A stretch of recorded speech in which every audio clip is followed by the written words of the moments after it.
Yes, Bismillahirrahmanirrahim. So I think that this is now working.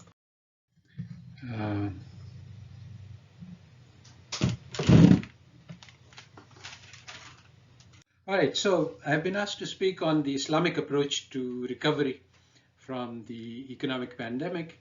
Now, this is a very difficult topic because the standard approach is to say that, okay, we assume that there is a capitalist framework and then we find minor adjustments from here and there. But my contention is that the entire capitalist economic system is in diametric opposition to the Islamic economic system. So we need to change everything. We cannot make minor adjustments. So when you want to change everything, then you have to explain a lot of different things. And so 25 minutes is hardly going to be enough. But I will just provide some outlines of the basic issues involved in thinking about things from an Islamic perspective. So to begin with, it's useful to start with Karl Polanyi, The Great Transformation. He talks about how capitalism originated.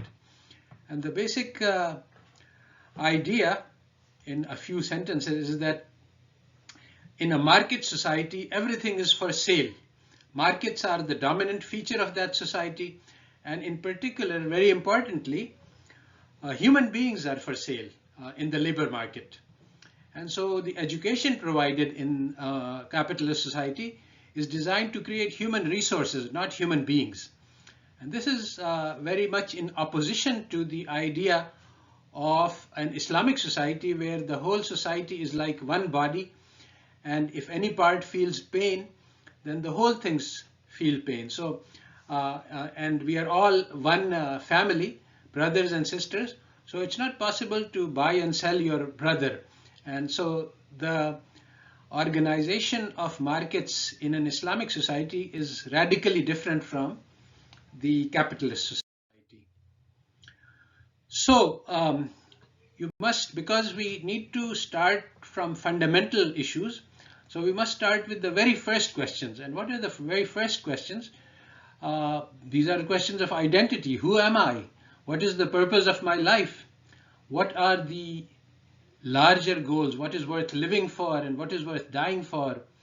And very important when it comes to constructing any system, economic, political, social, the issue of what is the balance between my duty to myself as an individual and my duty to society as a whole. So am I going to be pro-social? Am I going to sacrifice my self-interest for the sake of society? Or am I going to take advantage of my benefit even if it harms society? So these are the basic issues to which we need to have answers. So the capitalist society answers all of these questions in a way which is diametrically opposed to the answers given by economics. So on the Islamic issue, we were all created by God, and this universe, this life is a test, and basically all of the attractions of this world, the pleasures, these are distractions which are designed to test whether or not we can recognize Allah Ta'ala. And life and death has been created as a test to see which one does the best deed. So our goal in life is not to maximize the utility from consumption, it is to do the best deeds. What are the best of deeds? These are recognition, remembrance, and love of Allah. To achieve these characteristics, we have to make spiritual progress, and there are 3 stages of spiritual growth, which have been discussed in greater detail in my article referenced here. So the question that we want to ask is, how can we operate in the economic realm in order to achieve spiritual growth? Among the best of deeds is the service of the creation of God for the sake of the love of God. And this is documented in Hadith and Quran.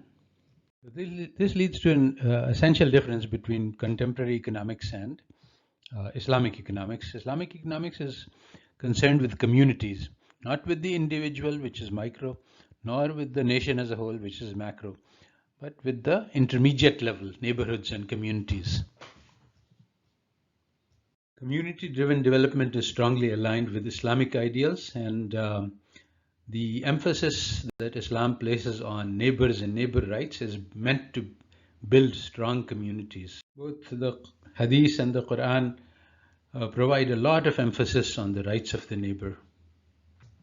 Specifically, all the males get together in a masjid on a daily basis, 5 times daily, and on one of these occasions they should make a shura, consultation, to decide on what the needs of the neighborhood are and how can we collectively meet all of these needs, take care of the widows, the orphans, the handicapped, special needs of members like marriage, education, health, as well as environment. All common problems should be solved at that level. Each community can be embedded into a larger community. The Jummah namaz, the Jummah prayer is meant to gather multiple communities so that if more strength is needed, larger scale of action that can be provided. And this can go up further and ultimately reaching to the highest level. It is essential to build the strengths of the community. Every community should attempt to be productive and valuable to the society as a whole. And in a rural area, there's a program which has been used successfully in many places, and that's to take the whole village and have it specialize in some particular activity. Urban communities are more complex and require more careful consideration. One of the essential aspects is to create self-sufficiency. The consultation at whatever level should create self-sufficiency, make sure that the needs of the community can be met by the resources within the community to the extent possible. This also means balancing our inputs from the environment and the outputs using renewable energy. We can trade with nearby local communities as needed. Also, the financial aspects can be dealt with by local community banks and also local community currencies. So capitalism creates a market society, and this conditions our minds, and this is what makes it difficult for us to imagine what an Islamic society looks like, because we are trained to think that making money is the goal of life and that competition is the way of the firms, and rational behavior involves pursuit of pleasure, power, and profits. And all of this is wrong and in conflict with Islam. So to create an Islamic society, we need to undo the great transformation. And this is a large job, the first step of which is to change the goal of life. Instead of seeking to maximize the pleasure we get over the lifetime, we should seek to serve the creation of God for the sake of love of Allah. The society should be built on a concept of unity in purpose, social harmony, social responsibility, the concept that we are all one family. And one of the implications is that this will lead to service maximizing firms and service maximizing individuals. For individuals, there are many ahadiths and many in the ayat of the Quran which teach us to take care of others, our brothers and our elders and all those in need. And in fact, the best of behavior is to feed others while even being hungry yourself. So generosity is valued highly, and this is contrast with selfishness that economics teaches us. Also, the service-oriented firm looks very different from the profit-maximizing firm. Grocery stores, which are, you see, if you are living in a neighborhood, there are a few grocery stores. Now, today we operate on the basis of profit. So we go to the grocery store and we see if it is convenient for us, and if the prices are low, then we buy. Otherwise, we go to a different place where we can get things cheaper, or even if we suffer more inconvenience.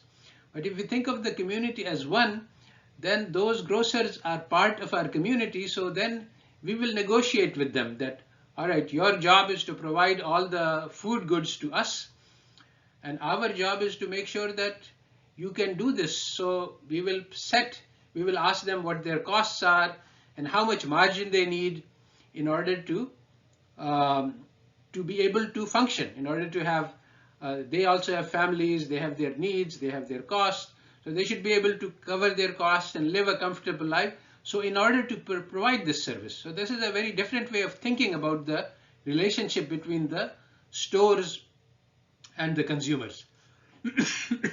So this is just an example of how a cooperative society works. The market is embedded within the society, not that the society is embedded within the market. So within a neighborhood, if we have shops, these shops will be generating employment. There will be some skills required in terms of the buyers, and so we will ask them to provide these skills and training and employment to members of the community who need them. So this is a very different model from the capitalist model. Similarly, another methodology in Islam was the medical guild. So all of the doctors are together, but instead of trying to maximize their profit, what they are trying to do, their job is to make sure that everyone in the population receives medical service. And so they do not collect fees for their medical service, because the poor person cannot pay a fee. Rather, the society as a whole understands that these doctors need to be some money to cover their costs and to take care of their living expenses and to have a comfortable life. Islam does not ask us to become saints and Sufis without any material means. Islam says you can enjoy comfortable life. So we want to make sure that everybody can enjoy a comfortable life, and so the society will charge every member according to their ability to pay money, to pay as a collective amount to the doctors, and the doctors will in turn make sure that everybody in the society has access to medical service. And this model was actually in use in Islamic society for 1,000 years. There was no question of a person having to pay for a health care or having to pay tuition to get education. This is not the methodology in an Islamic society, because the person with the skill and the expertise has the responsibility to utilize it for the benefit of the people. So similarly, the educational policy in Islamic societies was such that every child has equal opportunity to get the best possible education. So it's all depend on their talent and interest and capability. It doesn't depend on whether a child has money or not. So in capitalism, there are three markets which characterize it. One is the market for labor. We have already discussed this. There is a market for land, and then there is the money market. All three markets are shaped very differently in Islamic societies. First thing we have to do is reconceptualize labor.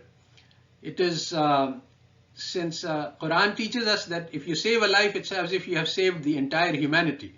This means that every human being is infinitely precious. We can't buy or sell human lives. So there cannot be a labor market where we buy people and we sell people. So how can we produce goods without a labor market? Well, in this case, the firm has to be reconceptualized. All members of the firm itself, the purpose of it is to serve society. All members, whether they are laborers or they are capitalists or they are managers or they are sweepers of the floor, they are all equal participants in provision of service. So they all have an honorable and meaningful job. The money is given not as a compensation for the time, but as a social arrangement to make sure that everybody can provide for themselves and for their own families and take care of their own social responsibilities. So the payment is for recognition of the service provided to society. An example of this is Abu Bakr radiallahu ta'ala anhu as Khalifa. When he became the Khalifa, then he went to the market to sell his clothing, and so Umar radiallahu ta'ala anhu stopped him and saying that if you start selling your clothes, who is going to look after the problems of the Ummah? So then he said that, but if I start looking after the problems of the Ummah, how will I feed myself and my family? So then they fixed ujrat for him, a fixed wage for him that would allow him to feed himself and his family. But it was not, he was not being paid for being the president or the Amir or the Khalifa of the nation. He was just being given money so that he could support himself. And the money was not even enough for his wife to buy some sweets, as we know. Similarly, capitalism makes the market for land, but this makes for the climate catastrophe today is due to the market for land. Actually, land is a manna from God. Nobody has absolute ownership. We cannot do with it what we want. We have stewardship of the land. We have temporary ownership, and we must give the land that we found in the same way or better way to the next generation. And if we just take care of this one simple Islamic rule, then we would not have climate catastrophe. Especially since the firms are in the business of providing service to society, they are not in the business of making profits. So if the firm is causing a lot of pollution, lot of harm, lot of damage, then it will calculate that the service I am providing is less than the harm that I am doing. So the firm will not cause environmental damage. So when we do production in an Islamic firm, we have to look at end to end. Whereas the capitalist firm says that once you have made the sale, what happens next doesn't matter. If I sell something which is very poisonous, like batteries, and once I make the sale, I am done. The fact that the battery will be thrown and this will cause environmental damage is not my concern. But this cannot be done by an Islamic firm. It has to look at the entire product cycle. What will happen after the battery is used, because that also will be counted as part of my responsibility. So we have to do end-to-end production. There is the concept today of the donut economy, where everything is recycled and the waste from one production process enters as an input to the second input process. So there is no waste overall. And this kind of eco-friendly production process is necessary in Islam. The market for money is a very special situation where debt cannot be marketed. This is the basis of Western finance. And so if you have a debt, you cannot sell it, you cannot buy it. There is no interest. When you have market for land, real estate, agriculture, housing, this requires specialized treatment in separate categories because of the amana feature of land. And so this cannot be done in the way that it is being handled in the West. All investment must be done on a musharaka basis because we are motivated by service, not by profits. Money itself is a trust. It is a social obligation. And this has deep implications which we don't have time to explore here. So, but if we come to economics, unlike the Western bank where one bank provides a loan and then what you do with it is up to you, an Islamic bank must be a real bank. It must go into real services. So one example is the Bank Haji, in which money is collected to provide the service of Hajj to the people who participate. Similarly, we can have housing banks which help people to buy housing. These banks will also will own a pool of housing, and they will provide residential services to those people who cannot afford housing at the same time. So basically, the bank must provide some service. So instead of giving a loan for an automobile, we can have banks which provide transport services. So they will have autobuses and they will have ride sharing. They will be able to sell automobiles. But these are still, you have models for these, but there are some special features which an Islamic society would have. One of them is a skill loan given any person. One of the goals of an Islamic society is to make sure that every single person has a productive job. So any person who wants to learn some skill in order to get in order to be a productive member of society, the society is responsible to provide him a loan at Qarz Hasana so that he can acquire the skill and be productive. And similarly, every child that is born has the right to get all the money that he needs for his education, health, basic needs until he grows up to become a productive member of society. And currently, Islamic banks have the capability of creating these loans, but the concept is not there because we are borrowing everything from the West. So, I think we are coming to the end of the talk. Basically, crisis is a feature of capitalism. It cannot be eliminated. So instead of, there have been 300 financial crises over the past 30 years counted by IMF. And there are many reasons, I cannot explain them here. So instead of every time a crisis happens, we put some bandage on, we go on until the next crisis, we have to change the system itself. Today, the planetary resources are more than enough to provide for all of humanity. So the corruption and facade which we see is because of what people are doing and because of the evil deeds. And so we have to change the way we think, change the way we act, change the way we behave, and basically behave with social responsibility, with love of all humanity. And this is the root cause which can change all of the things. So basically, this is, I think, the last, next to last slide. Yes, this is the last slide. So we have to reconceptualize our society as one body. If any part hurts, then the whole body is hurt. The Islam has the concept of farz-e-kifaya. It is the collective responsibility of all of us to ensure that the needs of everyone is met. All the children in the society are our children. And just like I will be in pain if my child cannot find food, so I should be in pain if any child in the whole society cannot find food. And so these are just grand ideas until you find ways to implement them. The methodology for implementation are the institutions of the society, and the neighborhood communities are one of the key institutions. A second important institution of Islamic society is the waqf. The waqf is the opposite of the capitalist bank. In the capitalist bank, everyone with excess money tries to make more money, but in the waqf, the people with excess money spend it on others. And so this waqf combined with local community banks can provide community level financial services. And one of the keys of capitalism is that you have massive overproduction, and so you also have massive overconsumption. So instead of that, we need to promote simple lifestyles as Islam teaches us to do.